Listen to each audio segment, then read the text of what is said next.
Hello നമസ്കാരം. ഏറ്റവും പുതിയ സിനിമാ വിശേഷങ്ങളുമായി പുതിയൊരു വീഡിയോയിലേക്ക് എല്ലാവർക്കും സ്വാഗതം. ഇന്നലെ ഒക്ടോബർ 31 വെള്ളിയാഴ്ച തിയേറ്ററിലെത്തിയ മലയാളം ഹൊറർ ത്രില്ലർ സിനിമയായ ഡൈസ് ഈറ ഉൾപ്പെടെയുള്ള വിവിധ സിനിമകളുടെ കളക്ഷൻ റിപ്പോർട്ട് പുറത്തു വന്നിരിക്കുകയാണ്. പ്രണവ് മോഹൻലാൽ നായകനെ രാഹുൽ സദാശിവൻ തിരക്കഥ സംവിധാനം ചെയ്ത ഈ സിനിമ ഹെവി പോസിറ്റീവ് ഓപ്പറ നേടിയെടുത്ത് ലോകമെമ്പാടുമായി വമ്പൻ തരംഗമാണ് സൃഷ്ടിച്ചുകൊണ്ടിരിക്കുന്നത്. പ്രണവിനൊപ്പം ജിവിൻ ഗോപിനാഥ്, ജയക്കുറുപ്പ്, അരുൺ രജികുമാർ, അതുല്യ ചന്ദ്ര, സുസ്മിത ഭട്ട്, മനോഹരി ജോയ് എന്നിങ്ങനെയാണ് മറ്റ് താരങ്ങൾ.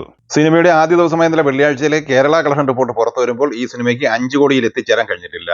ആദ്യ ദിവസം പ്രീമിയർ ഷോ വഴി 83 ലക്ഷം രൂപയും റെഗുലർ ഷോ വഴി 3,85 ലക്ഷം രൂപയുമാണ് കളക്ട് ചെയ്തിട്ടുള്ളത്. ടോട്ടൽ 4,68 ലക്ഷം രൂപയാണ് ഫസ്റ്റ് ഡേ കേരള ഓപ്പണിംഗ് കളക്ഷനായി നേടിയെടുത്തിട്ടുള്ളത്. റെസ്റ്റ് ഓഫ് ഇന്ത്യയിൽ പ്രീമിയർ ഷോയിലൂടെ 17 ലക്ഷം രൂപയും റെഗുലർ ഷോയിലൂടെ 65 ലക്ഷം രൂപയും നേടിയെടുത്തിട്ടുണ്ട്. അങ്ങനെ ആദ്യ ദിവസം ഇന്ത്യൻ ഗ്രോസ് കളക്ഷനായി 5,50 ലക്ഷം രൂപയാണ് ഈ സിനിമ നേടിയെടുത്തിട്ടുള്ളത്. അതേസമയം വേൾഡ് വൈഡ് ബോക്സ് ഓഫീസിൽ ഈ സിനിമ 10,40 ലക്ഷം രൂപയും സ്വന്തമാക്കിയിട്ടുണ്ട്. പ്രഭാസ് നായകനെ SS രാജമൗലി സംവിധാനം ചെയ്ത Telugu pan Indian cinema Baahubali the epic റീ റിലീസായി ഇന്നലെ ഒക്ടോബർ 31 വെള്ളിയാഴ്ച തിയേറ്ററിലെത്തിയിരുന്നു. ആദ്യ ഭാഗവും രണ്ടാം ഭാഗവും കോർത്തിണക്കിക്കൊണ്ട് 3 മണിക്കൂർ 45 മിനിറ്റ് ദൈർഘ്യമുള്ള സിനിമയാണ് തിയേറ്ററിലെത്തിയിരിക്കുന്നത്. എല്ലാ മേഖലയിൽ നിന്നും ഈ സിനിമയ്ക്ക് മികച്ച റെസ്പോൺസാണ് കിട്ടിക്കൊണ്ടിരിക്കുന്നത്. ബാഹുബലി ദി എപ്പിക്കിന്റെ കേരള കളക്ഷനുമായി ബന്ധപ്പെട്ട ഏറ്റവും ഒടുവിൽ വന്ന റിപ്പോർട്ടുകൾ പ്രകാരം 31,40,000 രൂപയാണ് ഈ സിനിമ ഇന്നലെ കളക്ട് ചെയ്തിട്ടുള്ളത്. ഇന്ത്യൻ ഗ്രോസ് കളക്ഷനായി 12,50 ലക്ഷം കളക്ട് ചെയ്ത ഈ സിനിമ വേൾഡ് വൈഡ് കളക്ഷനായി 16,40 ലക്ഷം രൂപയും നേടിയെടുത്തിട്ടുണ്ട്. പ്രവീൺ കെ സംവിധാനം ചെയ്ത് ഇന്നലെ ഒക്ടോബർ 31 വെള്ളിയാഴ്ച തിയേറ്ററിലെത്തിയ തമിഴ് സിനിമയാണ് ആര്യൻ. വിഷ്ണു വിശാൽ, ശ്രദ്ധ ശ്രീനാഥ്, ചെൽവരാഘവൻ, വാണി ഭോജൻ, ജീവ സുബ്രഹ്മണ്യൻ, ചന്ദ്രു എന്നിങ്ങനെയാണ് താരങ്ങൾ. ഈ സിനിമ കേരളത്തിൽ വിതരണത്തിന് എത്തിച്ചിട്ടുള്ളത് ദുൽഖറിന്റെ വേഫെയർ ഫിലിംസ് ആണ്. ആദ്യ ദിവസം ഇന്നലെ വെള്ളിയാഴ്ച ഈ സിനിമ കേരളത്തിൽ 10 ലക്ഷം രൂപയാണ് കളക്ട് ചെയ്തിട്ടുള്ളത്. തമിഴ്നാട്ടിൽ ആദ്യ ദിവസം 90 ലക്ഷം കളക്ട് ചെയ്ത ഈ സിനിമ ഇന്ത്യൻ ഗ്രോസ് കളക്ഷനായി 1,30 ലക്ഷം രൂപയും നേടിയെടുത്തിട്ടുണ്ട്. ആദ്യ ദിവസം വേൾഡ് വൈഡ് കളക്ഷനായി 2 കോടി റേഞ്ചിലാണ് ഈ സിനിമയുടെ കളക്ഷൻ പ്രതീക്ഷിക്കുന്നത്. കാന്താര ചാപ്റ്റർ 1 തിയേറ്ററിലെത്തിയിട്ട് ഇന്ന് 31 ദിവസമാണ് പിന്നിടുന്നത്. 30-ാം ദിവസമായ ഇന്നലെ വെള്ളിയാഴ്ച ഈ സിനിമ കേരളത്തിൽ 4,07,000 രൂപയാണ് കളക്ട് ചെയ്തത്.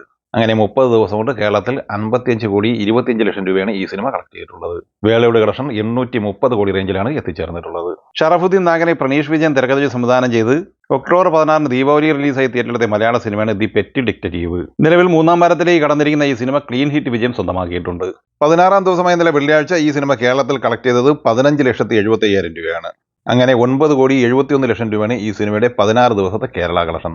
വേൾഡ് വൈഡ് കളക്ഷനായി 14,50 ലക്ഷം റേഞ്ചിലാണ് പ്രതീക്ഷിക്കുന്നത്. മാത്യു തോമസിന്റെ നെല്ലിക്കാമ്പുയിൽ നൈറ്റ് റൈഡേഴ്സ് ഒക്ടോബർ 27 വെള്ളിയാഴ്ചയായിരുന്നു തിയേറ്ററിലെത്തിയത്. നവാഗതനായ നൗഫൽ അബ്ദുള്ള എഡിറ്റിംഗും സംവിധാനവും നിർവഹിച്ച ഈ സിനിമ രണ്ടാമത്തെ ശനിയാഴ്ച കൂടിയായ 9-ാം ദിവസത്തിലേക്കാണ് ഇന്ന് എത്തി നിൽക്കുന്നത്. ഈ സിനിമ 8-ാം ദിവസമായ ഇന്നലെ വെള്ളിയാഴ്ച കേരളത്തിൽ 15,75,000 രൂപ നേടിയെടുത്തിട്ടുണ്ട്. അങ്ങനെ 8 ദിവസം കൊണ്ട് കേരളത്തിൽ 3,10 ലക്ഷം സ്വന്തമാക്കിയ ഈ cinema world wide box office കളക്ഷനായി 4,50 ലക്ഷം റേഞ്ചിലും പ്രതീക്ഷിക്കുന്നു. സൗബിൻ ഷാഹിർ, നവ്യ നായർ എന്നിവർ പ്രധാന താരമായി രത്തീന പീരി സംവിധാനം ചെയ്ത് ഒക്ടോബർ 17 വെള്ളിയാഴ്ച തിയേറ്ററിലെത്തിയ മലയാള സിനിമയാണ് പാതിരാത്രി. ഈ സിനിമ 15-ാം ദിവസമായ ഇന്നലെ വെള്ളിയാഴ്ച കേരളത്തിൽ 1 ലക്ഷം രൂപയാണ് കളക്ട് ചെയ്തിട്ടുള്ളത്. 2,46 ലക്ഷം രൂപയാണ് 15 ദിവസത്തെ കേരള കളക്ഷൻ. 3 കോടി റേഞ്ചിലാണ് ഈ സിനിമയുടെ വേൾഡ് വൈഡ് കളക്ഷൻ പ്രതീക്ഷിക്കുന്നത്. ഷെയ്ൻ നിഗം നായകനെ ഉണ്ണീശ് വിലങ്ങൻ സംവിധാനം ചെയ്ത ബൾട്ടി എന്ന സിനിമ 36 ദിവസമാണ് ഇന്നലെ പിന്നിട്ടത്.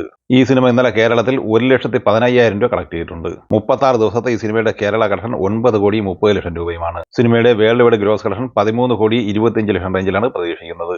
അദ്വൈത് നായർ സംവിധാനം ചെയ്യുന്ന ചത്താപ്പച്ച എന്ന സിനിമയുടെ ടീസർ ഇന്ന് പുറത്തു വന്നിട്ടുണ്ട്. ചിത്രത്തിന്റെ തിരക്കഥ തയ്യാറാക്കിയിട്ടുള്ളത് സംവിധായകൻ അദ്വൈത് നായർ, സനൂപ് തൈക്കൂടം എന്നിവരാണ്. മമ്മൂക്ക കാമിയോ റോളിലെത്തുന്ന ഈ സിനിമയിൽ അർജുൻ അശോകൻ, റോഷൻ മാത്യു, വിശാഖ നായർ, ഇഷാൻ ഷൌക്കത്ത്, പൂജ മോഹൻരാജ്, കാർമൻ മാത്യു എന്നിവരാണ് പ്രധാന താരങ്ങൾ. 58 സെക്കൻഡ് ദൈർഘ്യമുള്ള ടീസറാണ് ഇന്ന് പുറത്തു വന്നിട്ടുള്ളത്. ചിത്രത്തിന്റെ കേരളത്തിലെ വിതരണം ഏറ്റെടുത്തുള്ളത് ദുൽഖറിന്റെ വേഫെയർ ഫിലിംസ് ആണ്. 2026 ജനുവരിയിലാണ് ഈ സിനിമയുടെ റിലീസിംഗ് പ്ലാൻ ചെയ്തിട്ടുള്ളത്. ഈ സിനിമകളെക്കുറിച്ചും വീഡിയോ സംബന്ധമായി നിങ്ങളുടെ അഭിപ്രായങ്ങൾ കമന്റായി പറയുക. വീഡിയോ ഇഷ്ടമായി ലൈക്ക് ചെയ്യുക. നമ്മുടെ ചാനൽ സബ്സ്ക്രൈബ് ചെയ്യുന്ന കാര്യം കൂടി പരിഗണിക്കുക. വീഡിയോയുടെ നോട്ടിഫിക്കേഷൻ ലഭിക്കാൻ ബെൽ ഐക്കൺ കൂടി എനേബിൾ ചെയ്യുക. പുതിയ മറ്റൊരു വീഡിയോയുമായി വീണ്ടും കാണാം. എല്ലാവർക്കും ഒരിക്കൽ കൂടി നന്ദി, നമസ്കാരം.